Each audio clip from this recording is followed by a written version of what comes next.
नमस्कार, जय हिंद। आज हम आपसे डिस्कस करेंगे कि साइबर फ्रॉड को किस तरह से रोका जाए और जब साइबर फ्रॉड हो तो उसमें अमाउंट आपका कम से कम कटे, मतलब जो पैसा फ्रॉड हुआ है वो कम से कम हो।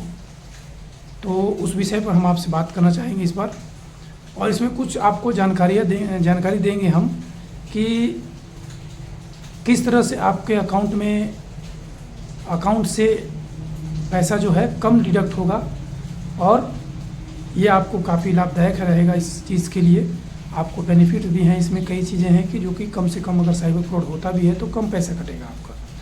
और सपोज ऐसा होता है तो मैं नहीं बोलता कि ऐसा हो, तो इस विषय में मैं आपसे बात कर रहा हूँ। तो उम्मीद है कि आप लास्ट तक बने रहिएगा। लास्ट में आपको जो ऑप्शन होगा वो मैं आपको ज़रूर बताऊंगा कि क्या हो सकता है, किस तरह से हो सकता है और क्या यूज कर सकते हैं आप। तो आजकल क्या है कि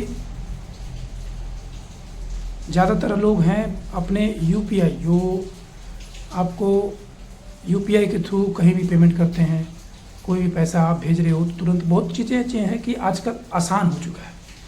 आसान होने का बहुत सारे फ़ायदे भी हैं और उसमें बहुत सारे नुकसान भी हैं। तो इसमें आपको क्या करना है कि सबसे पहले तो जिस मोबाइल से आप नेट वगैरह यूज़ कर रहे हो, आजकल जितने लोग भी हैं, जिस नंबर से अगर आप मोबाइल इंटरनेट यूज़ कर रहे हो, तो कोशिश कीजिए कि जो आपके अकाउंट से लिंक है उससे तो आप इंटरनेट ना चलाएं, और अगर चलाते भी हैं तो जिस अकाउंट से आपका लिंक है, ये नंबर आपका अटैच है, तो उसमें उस अकाउंट में आप कोशिश कीजिए कि 10,000 के नीचे ही अमाउंट रहे। यदि आप प्रतिदिन आपका मान लीजिए कि 15,000 भी खर्च कर सकते हो, तो उस हिसाब से कम बैलेंस उस अकाउंट में हो जिससे आप मोबाइल नेट चला रहे हो, और वो नंबर जो है आपके अकाउंट से लिंक्ड है, रजिस्टर्ड है। तो उसको आप कोशिश कीजिए कि यूपीआई के थ्रू जो आप यूज कर रहे हो उस अकाउंट में आपका बैलेंस जो है कम से कम, बहुत ही कम, मतलब आप 5,000 से लेकर 15,000 के बीच में आप रखो। ज़्यादा अमाउंट रखने की वजह से गलती से अगर साइबर फ्रॉड अगर आपके साथ होता है तो उसमें अमाउंट जो है ज़्यादा कटने के चांसेस होते हैं और ज़्यादा नुकसान भी आपको होगा। क्योंकि जब तक बैलेंस अगर आपका ज़्यादा बना है, मान लीजिए आपको लाखों में बैलेंस पड़ा हुआ है और सेविंग अकाउंट्स में, और आप उसमें यूपीआई चला रहे हो, तो इस चीज़ का ज़रूर नोटिस कीजिएगा कि जहाँ पैसा ज़्यादा होता है वहीं पर पैसा 2-3 बार 4 बार करके 10,000, 5,000, 15,000, 20,000, 25,000 ऐसे करके अमाउंट कटते हैं। सपोज जिस अकाउंट मोबाइल को हैक कर लिया गया है और उस अकाउंट से आपका पैसा डिडक्ट होने वाला है, और उस अकाउंट में दुनिया पर मतलब 2-3 लाख रुपए पड़े हुए हैं, तो ऐसा नहीं है कि 2-3 लाख रुपए एक बार ट्रांजेक्शन होता है, ऐसा नहीं होता है। आप कभी भी कोई भी देखना, कहीं भी आपको पता चला होगा कि किसके साथ साइबर फ्रॉड हुआ है, तो आपको नोटिस किया होगा आपने कि 2-3 भागों में जो है पैसा कटा है कभी भी, मतलब। और कई जगह कटे भी होंगे बड़े अमाउंट्स, लेकिन मैं उतना मुझे नॉलेज नहीं है, जो कि मेरे जानने में जितना तक आया है, अभी जितने भी केसेस आते हैं हमारे पास, तो हम जानकारी के लिए ऑफिस के थ्रू हमें मिलता है। तो जितने भी अमाउंट आए हैं छोटे छोटे भागों में, मतलब 10,000, 15,000, 20,000, 30,000 इस तरह से कटता है पैसा। 40,000 भी कट जाते हैं कई बार, 50,000 भी कई बार कट जाते हैं, लेकिन क्या है कि इससे ज़्यादा नहीं कटेगा। और अगला जो कोशिश करता है कि उसके अकाउंट में जितना अमाउंट वो हैक करना चाहता है उतना ही डालता है।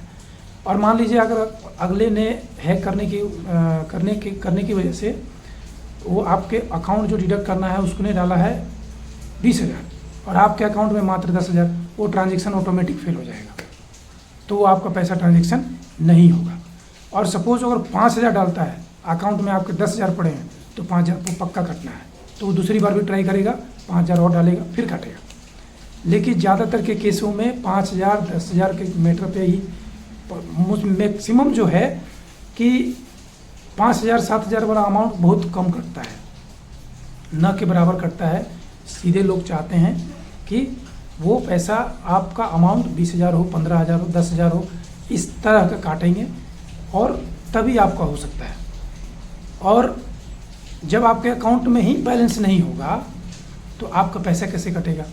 और सपोज़ कटता भी है तो 10,000 के ऊपर नहीं, आपका अमाउंट है ही नहीं अकाउंट में, तो डिडक्ट कोई अगर आपका कोई फ्रॉड भी करता है बैंक में तो पैसा कैसे फॉरवर्ड होगा? तो आपका होगा नहीं। सपोज़ कोई भी करता भी है तो ये होना नहीं है।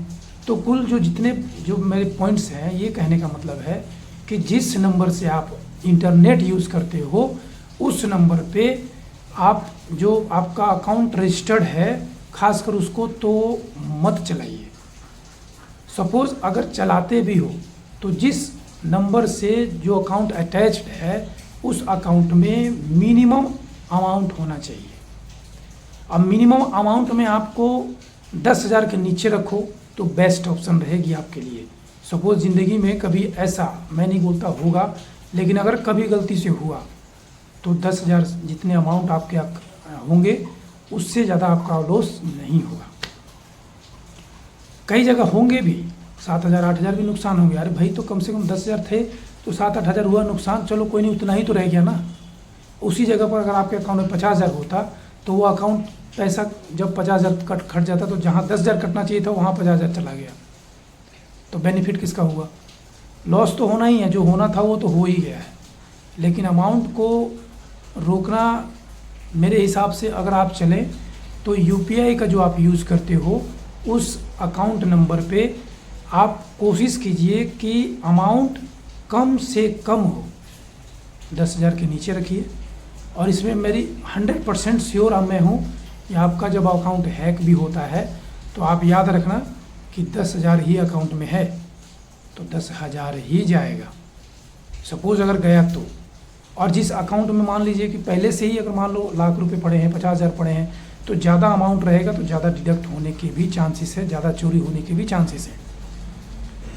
तो मेरा ये सुझाव आपके लिए फिर से अभी मैं दोबारा रिपीट कर रहा हूँ कि आप याद रखें कि अकाउंट में जो आप यूपीआई मोबाइल में जो आप जिस नंबर को यूज़ कर रहे हो इंटरनेट के लिए, तो उस अकाउंट्स जो अटैच है उस अकाउंट में बैलेंस मिनिमम हो तो 10,000 हो, मैक्सिमम आपका 10,000 से ज़्यादा ऊपर ना हो, क्योंकि आज के डेट में जो मिडिल क्लास फैमिली है उससे ज़्यादा अमाउंट कोई खर्च नहीं करता है। एक दिन की अगर बात किया जाए तो 10,000 शायद ही संजोग कोई मिडिल क्लास में खर्च होते होंगे। सपोज़ अगर कहीं जाते भी हैं, किसी जगह पर विज़िट करने जाते हैं, किसी और घूमने वगैरह कहीं किसी एरिया में गए हैं तो अमाउंट थोड़ा ज़्यादा होता होगा, तो उससे भी ज़्यादा होगा तो मुश्किल से 15,000 होगा। तो आपके लिए यही एक पॉइंट है कि आप हमेशा याद रखिए कि आप अमाउंट अपने अकाउंट में अमाउंट जो है 10,000 के नीचे रखिए। और आज की जानकारी आपके लिए यहीं तक थी, और दूसरा कोई अपडेट आता है तो मैं ज़रूर आपसे शेयर करूंगा। और इसके अलावा जिस बातों को मैं आपको डिस्प्ले पर शो करता हूं कि जिस चीज़ ये मत कीजिए, ये कई लोगों को ये चीज़ जो मैं बोल रहा हूँ वो सही लगे ना लगे पता नहीं, लेकिन आप सोच के ज़रा देखना कि मैंने जो बताया है कि जिस अकाउंट से आप फ़ोन नंबर से आप नेट बैंकिंग चला रहे हो या कि कोई भी लिंक लगा हुआ है आपके अकाउंट से, उसमें अमाउंट ज़्यादा है, सपोज़ साइबर फ्रॉड अगर होता है आपके अकाउंट में तो ज़्यादा अमाउंट जाने के चांसेस 100% है। अगर अमाउंट कम रहेगा तो आपका अकाउंट में से पैसा कम कटेगा। और बाकी जो आपके पास कोई सेविंग है तो अपने अदर अकाउंट में रखिए, जो कि आप उससे खासकर आप ये जो हैं सोशल मीडिया से जो रिलेटेड जो भी हैं, यूपीआई वगैरह है या फेसबुक अकाउंट है या कोई भी अकाउंट आपके चल रहे हैं उस नंबर से, तो खासकर ये चीज़ आपके लिए बहुत लाभदायक है। और यकीन मानिए कि मैंने जो आपको जानकारी दी है आप आजमा के देखो। कभी अगर ऐसा लगे भविष्य में कि हमको हैक का सिचुएशन का सामना करना पड़े तो आपका लॉस होगा, तो वो मेरा कहने का मतलब यही था, कम से कम अमाउंट का डिडक्ट हो, चोरी हो अगर होता है तो। और सबसे पहले तो कि अगर इससे कुछ चीज़ें हैं जो कि आप उस पर ध्यान देंगे तो आपका फ्रॉड नहीं होगा। लेकिन हम लोग सोच भी नहीं सकते हैं जो जिस तरह से किस हिसाब से, जो कि आज तक हमारे नॉलेज में नहीं आया है कि इस तरह से भी आपका चोरी हो सकता है। तो ध्यान रखिएगा। और हमारा जो पॉइंट था आप समझ गए होंगे, मुझे उम्मीद है। और नेक्स्ट टाइम से हम देखेंगे कि अगर कोई केस मैटर अगर आता है तो मैं ज़रूर आपके साथ डिस्कस करूँगा। जय हिंद, जय हिंद, नमस्कार।